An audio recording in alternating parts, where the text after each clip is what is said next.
looking for the shade where the trees have died. Trying to find my way to the peace inside until I'm home. Yeah, so where we're heading to is the spot that I actually got saved at. I like to walk down here sometimes, just to kind of give a remembrance of how far I've come.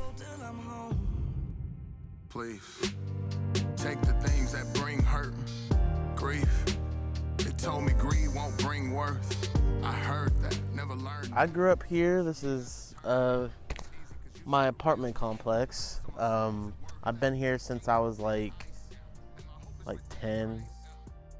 One day I was coming from school, I see a note on my door. It's like Backyard Bible Club or something, and I was really searching for answers about God and stuff like that. So I went down and they told me the gospel, and I don't know, things changed.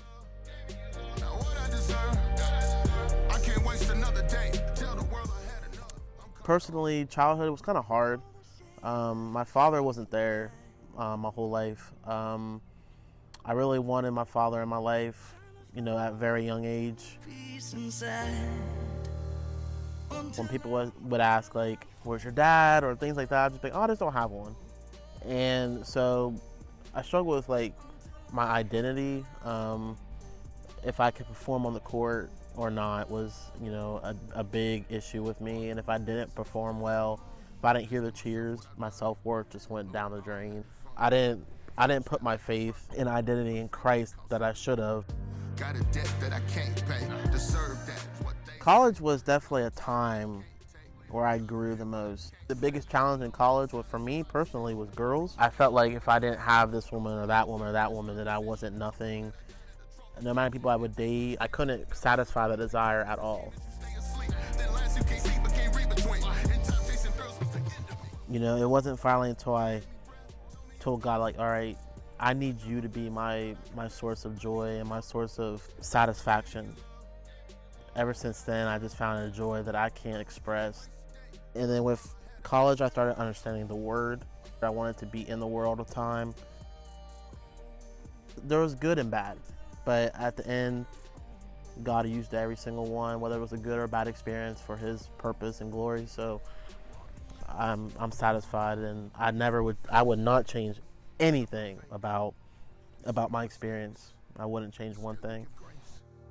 Enticed by my friends, enticed by the end. I'll take it back if I just want to thank the Knots tremendously. You guys took me in as one of your own. Your boys are just like my brothers, and we're so transparent with each other. I always felt like I always had to keep up a front for so long and act like I'm perfect and act like I don't mess up. But with them, it was the first time I really did partnership. I started understanding Jesus' grace so much through that friendship and partnership that it just started flowing into other relationships. You see my mistakes.